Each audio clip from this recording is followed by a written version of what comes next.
So in this lecture, we will be talking about magnetostatics, in which we will study the properties of magnetic fields when it is constant with time, which means it is not varying with time. In this video, we will be studying two laws, which are Biot-Savart's law and Ampere-Circuit's law. So first of all, we should know what is magnetic field. So as in the case of electric fields, we saw that E represented the electric field intensity and D represented the electric flux density. Similarly, in magnetic fields, the H represents magnetic field intensity and B represents magnetic flux density. The unit for B is obviously Weber per meter square. It is also called Teslas. And unit for H is ampere per meter. So since this B represents the magnetic flux density, you will have to take the surface integral of this B to get the total flux, the magnetic field, the flux of total magnetic field, whose unit will be in Webers. So coming to Biot-Savart's law, according to this law, if there is a current carrying wire, as you can see in this figure, uh, if you want to calculate or if you want to find the value of magnetic field intensity at a particular point P, like it is given here, then in that case, the magnetic field intensity according to the Biot-Savart's law will be proportional to the current element. Suppose if I am just considering this small current element dl, then the current element dl multiplied by I, this is not the cross product, it is just the multiplication. So for the time being, we are just talking about the magnitude of magnetic field intensity dh. So the dh will be proportional to this current element, which is given by I into dl. I have taken this small current element of this particular line dl, and then also the sine of the angle between this current element dl and the line joining this point P and the current element dl. So this is the angle alpha. So if you take the sine alpha, then this magnetic field intensity will also be proportional to this sine alpha, but it will be inversely proportional to the square of distance between this dl and the point P at which you are measuring. So this is, it is written here, and this is a proportionality sign, and this proportionality sign can be converted into equality sign by just multiplying 1 upon 4 pi. So this is the formula for getting the small amount of electric field. Why am I saying electric field? Magnetic field intensity at point P because of the small current element dl. Now, if you want to calculate the magnetic field intensity with direction also, because obviously magnetic field also has a direction, then for that your formula will be this. So it is, suppose this there is a vector r that connects between dl and P, then the ar vector will be representing the unit vector along this direction r. So the magnetic field intensity dh, which is in the vector form, will be given as I dl cross ar, which is the cross product of this line element dl and ar, divided by 4 pi r square. Right here, this r is in the magnitude and this ar is basically the unit vector. So can you tell me what will be the cross product, what will be the direction of this cross product? Can you imagine? Suppose this dl here, let me change the color of my pen. Suppose this dl is in this direction, in this plane, and the r direction is given in this direction. So if you want to take the cross product of in the direction of dl and in the direction of r, using the right thumb rule, you can say that uh, the magnetic field should be going inside this plane. So it should be going inside. So this can also be understood by the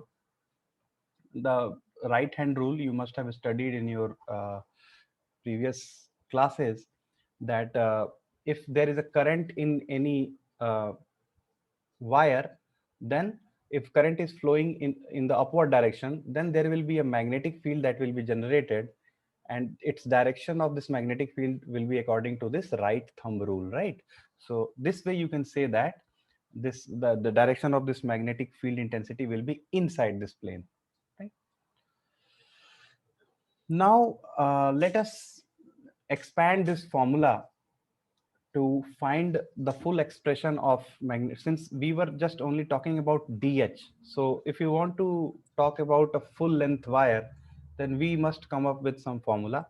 So for that, what we have taken is, I have taken the current element in the z direction, and again from from the cylindrical coordinates at a distance rho from this line current, which is in the z direction, we have taken a point P at which we will try to calculate our magnetic field intensity H.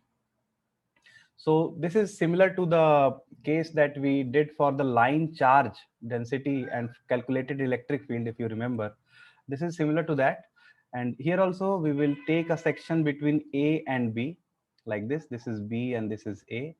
And in between these two points, line points, we will take a small section DL, and we will connect all these points to this point P. So uh, the central one, the DL which is connecting to the P, will be represented as R, and you can see the angles also. So I have taken it. Now what we will do is we will just put all these values in this formula of dh, and then try to calculate the integral along this whole line, so that we can find a final value of h due to this line current. So uh, you know that this line current is in the direction of z axis, so dl can be called as dz az, and r can be, since this point P is in the cylindrical coordinate, is having a value of 0, rho, and phi. Let me take a direction of phi in this direction. And here also, this point, since this is at a z height from origin, then we can call this as, sorry, what I am saying, I have did some mistake here. In cylindrical coordinate, we have rho, phi, z, right? So this one will be rho, and this one will be phi, and this z value will be 0 for this point P. And if we talk about this point at which this DL is located, you know that rho value will be 0 because it is on the z axis, so it will be 0. Phi will be same because we are looking in the same P direction. So phi for both will be same, and now in this case z will be z. So if we want to calculate the vector r, you know that you have to subtract from this point to this point. So this is what it is done here. So this is how we will get the vector r as rho a rho minus z az. So if you just subtract this, so you will get this. So we have already done all this in the electrostatics lecture parts. Now, since you have R and you have DL, now you can calculate the cross product of DL and R, and you know how to calculate cross product. So you will be getting this. So the cross product between AZ and AZ component is going to be 0 because the angle is 0. And the cross product of AZ and AR, A rho, gives A phi, right? So suppose this is AZ direction, and this is A rho direction.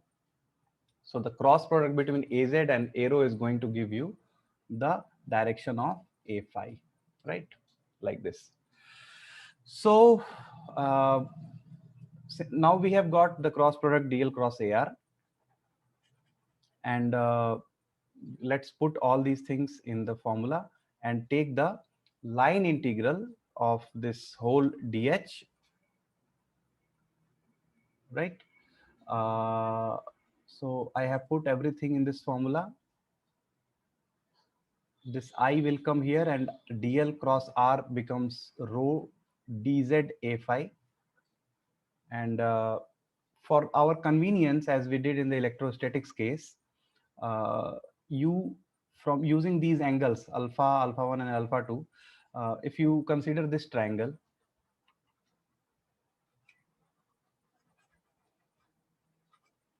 So you know that this is Z, this is rho. So can you tell me the angle tan alpha? What will be the value of tan alpha? It will be rho upon Z. So you can say that Z is equal to rho cot alpha. So this is how it is written here. Z is equal to rho cot alpha. And if you take differential of both sides, so dz will become minus rho cosec square alpha d alpha. So what I have done is I have just converted dz in the form of d alpha so that our calculation becomes a bit easier. So we will put everything here and we will finally get this expression. And since I am only taking the line current element between these points A and B, for which the angle alpha is alpha 1 and alpha 2. So for this line integral, if we calculate and solve, so we will get the final expression of h as this, right? So this is the general expression, but generally question based on these expression does not come. So if we take a very common case of infinite length conductor uh, to calculate the magnetic field intensity at a particular point, then can you tell me what will be the angle of alpha 1 and alpha 2 in the if this conductor is infinitely long? Just think for a moment and try to understand what will be the effect of this alpha 1 and alpha 2 when this line AB is stretched to infinite length. So if this line is infinite length, this B will go towards infinity. So what will happen to alpha? This line will slowly be going in the like parallel direction to this z axis, because if the B is very long, infinitely long. So what will be the effect of alpha? Since alpha is the angle between this z axis and this line, and if this line becomes parallel to z axis, the alpha 2 is going to be 0 if this AB line is infinitely long. And similarly, if this A point goes in this direction infinitely, what will happen is this line will stretch like this, and finally it will go like this.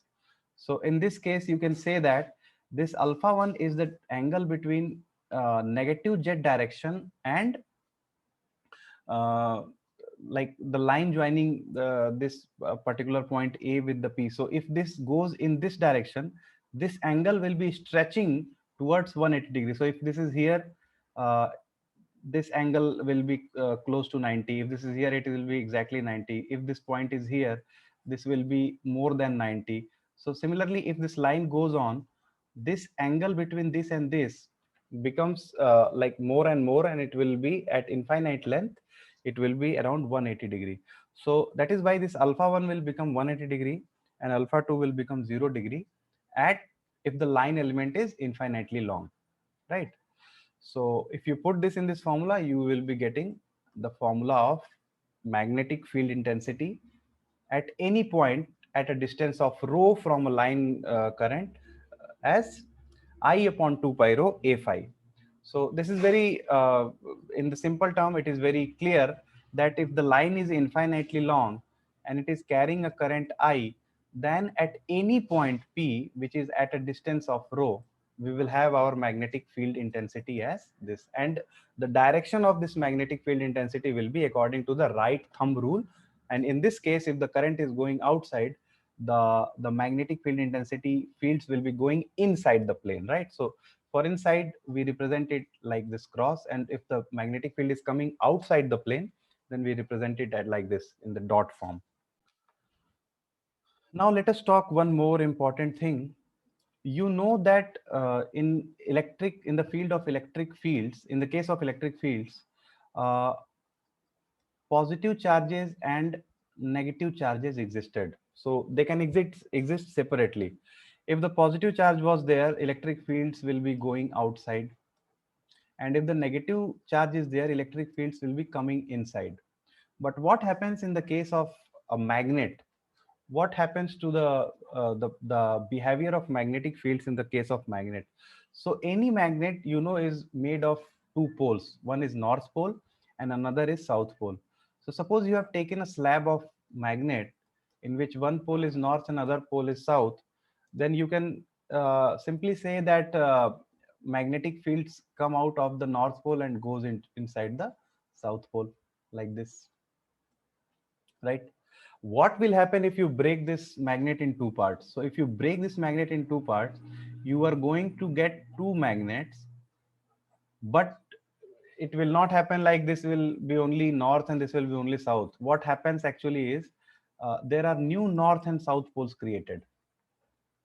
New north and south poles will be created, and this is why no separate isolated magnetic poles does not exist separately. Like only north pole cannot exist and only south pole cannot exist. It will always exist the combination of north and south poles.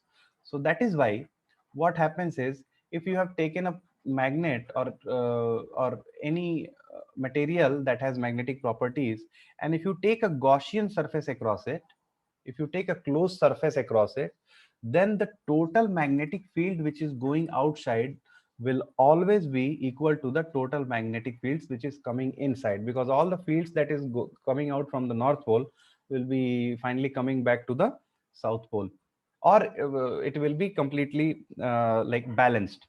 So that is why if you take a Gaussian surface across any magnet, then the closed surface integral of magnetic flux density is always going to be zero, because we already discussed that the closed surface uh, integral of any vector field gives the total amount of flux of that vector which is going out from that surface. So this is also we studied in the definition of divergence.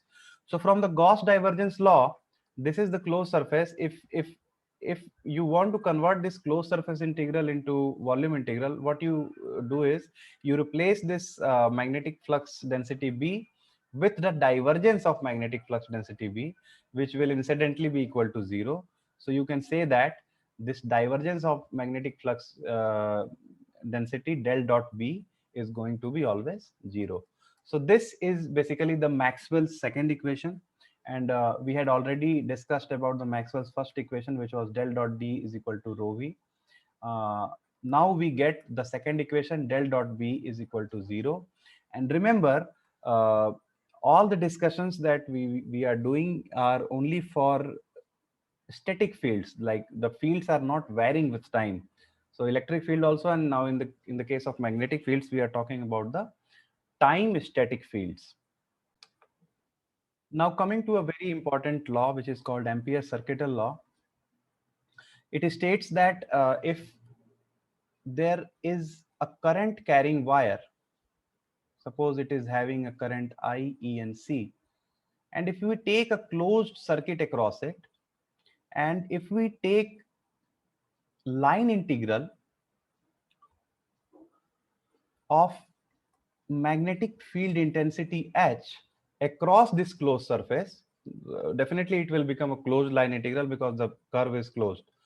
So according to Ampere's circuital law, it states that the closed line integral of the tangential component of this magnetic field intensity H will be equal to the total current enclosed within this particular closed path that you have taken. So suppose this closed path is C curve, and this there is a line of current which is going from between this particular curve C.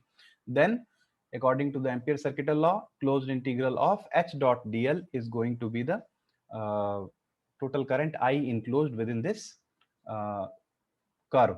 So dl is a small line element I have taken, and if you take integral, so it will take into consideration the whole curve.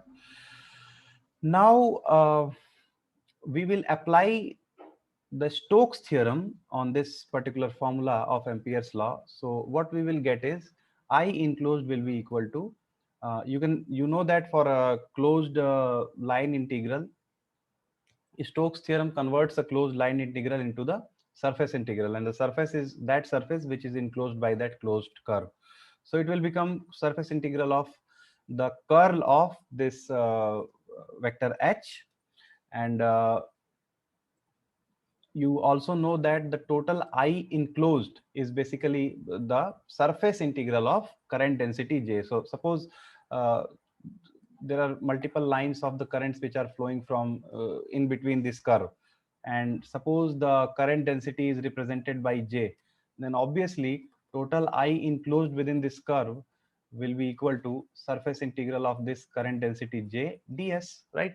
So what I have done is I have converted this Ampere circuital law formula in the form of surface integral, and then also converted this current formula into the form of surface integral, and then we will equate it, and we will finally get this equation: del cross H is equal to J, and this is the Maxwell's fourth equation. Maxwell's third equation we have already studied previously. In the case of electrostatics, we got del cross E is equal to 0. So in the case of electrostatic fields, del cross E becomes 0, and this was your Maxwell third equation. Now you got del cross H is equal to J, which is called the Maxwell's fourth equation. And this J also has two components, which we will be discussing in the future lectures. So what all this meant to say is that if there is a closed curve across which a current density J is flowing, then the and suppose there is this curve that you have taken, closed curve C, then the curl of this magnetic field intensity H will be equal to the current density J. So this is what your Maxwell fourth equation is. Now let us talk about some of the applications of the Ampere circuit law. If you have an infinite line current which is along the Z axis, then using this formula we are going to calculate the value of H. So as you can see, the curve is taken as a circular path which is in the xy plane, and the current carrying coil is placed along the Z axis. So you know that total current I, let me call this current I as I, will be equal to the closed path integral of H with the dot product of dl. So can you tell me what will this dl be? Like, you know that if you talk about the cylindrical coordinates, this dl, if you connect this to the origin, this angle is phi. So this dl is going to be in the direction of phi, right? A phi rather. So what will be the line element in the direction of phi? You have already studied in the coordinate system that it will be rho into d phi a phi. So this is your line element in the direction of d phi. So your dl is replaced with this rho d phi a phi, and obviously your h is also, since the current is in the upper direction, and using the right thumb rule, you can see that the h is also in this same direction itself, which is the a phi direction. So h can also be written as h phi a phi. So if you take the dot product of these two, you will get this, and you know that phi varies from 0 to 2 pi. So the limit of this integral is going to be 0 to 2 pi into rho d phi. So finally you calculate this integral, and this integral is basically uh, closed line integral. So you will get your value of current as equal to h phi into 2 phi rho. So finally you get the value of magnetic field intensity H as I upon 2 pi rho a phi. So remember, using this Ampere circuital law, we got the formula of H pretty much easier than the previous case. With the same formula we got using the Biot-Savart's law, and it felt very complex. So what happens is, basically the Ampere circuital law is a special case of Biot-Savart's law, and it makes our life very easy to calculate the values of H and B using the Ampere circuital law. So in most of the questions that you will see in the examinations, you will be applying mostly Ampere circuital law itself. So this is for the infinite line current, and you remember this formula, it is very important. There will be an assignment for you. So you should refer to your Sadiko book for electromagnetic fields, and you calculate the value of H using the Ampere circuital law for a sheet, a two-dimensional sheet which is carrying a current density of k, right? You can take k or you can say j, anything you can take. So you have to calculate the value of h at a particular point p, which is at some distance away from a current carrying sheet. And this example is already given in the book Sadiku. So you should see if you cannot do it on yourself. And the second thing is that you have to calculate the same h for an infinitely long coaxial transmission line. So this example is also given in the book, so you should see it. But this one is more important, and I have written the result of the magnetic field intensity because of an infinite sheet of current. So it will be given like this. So h is equal to half of k cross an. So if suppose there is a surface uh, and the normal of this surface is an, then at any point, it does not matter at what distance, at any point uh, above or below this surface, the magnitude of magnetic field intensity is going to given by this formula. This is an important formula you should learn, which is 1 by 2 k cross an. Here k is the current density that is flowing on the surface, and an is the normal vector to this surface. So the cross product between this current density k and an, and half of that will be giving your magnetic field intensity at any point. So you can see that there is no term of distance from the surface. So if the surface is infinite, at all the points, maybe it is at the infinite distance from the surface or at very near the surface, the magnetic field intensity is going to be the same, and it is given by this formula. So we will be doing one example, simple example, using that formula. uh, in this example, there are two planes. One plane is at z is equal to 0 and other plane is at z is equal to 4. So z is equal to 0 and z is equal to 4 means the plane is lying in xy plane, right? So suppose my hand is like this. So suppose this is xy plane, then this height is in the z direction. So I can call this as z is equal to 0 and call this one as z is equal to 4. So what is given is that on both these planes, there are two current densities. The first one is minus 10 AX ampere per meter, and other is 10 AX ampere per meter respectively. And we have to determine the value of H at a point 111. So suppose this Z is equal to 0 is here, and other plane is at z is equal to 4. So you have to find the value of, and these planes are infinite because it is occupying the whole xy plane, right? So if you want to find the value of h at a particular point which is given as 111, then you can say that this point is between this z is equal to 0 and z is equal to 4 plane, because x, y, z, in this the value of z is 1. So definitely this z is equal to 1 is above z is equal to 0 plane, but below z is equal to 4 plane. So suppose the magnetic field intensity due to this z is equal to 4 plane, let me call it as h4, and magnetic field intensity due to this z is equal to 0 plane, let me call it as h0. Then the overall magnetic field intensity is going to be the algebraic sum of both these magnetic fields. So it is h0 plus h4. Now you just apply the formula, and you know what is the formula for magnetic field intensity due to infinitely current carrying sheet will be equal to 1 by 2 k cross an, where an is the normal vector. So let me tell you one important thing. So if you have taken this point P here, then what is going to be the an vector for this z is equal to 4 plane? It is definitely going to be the minus az direction, because you have to go below towards the negative z direction.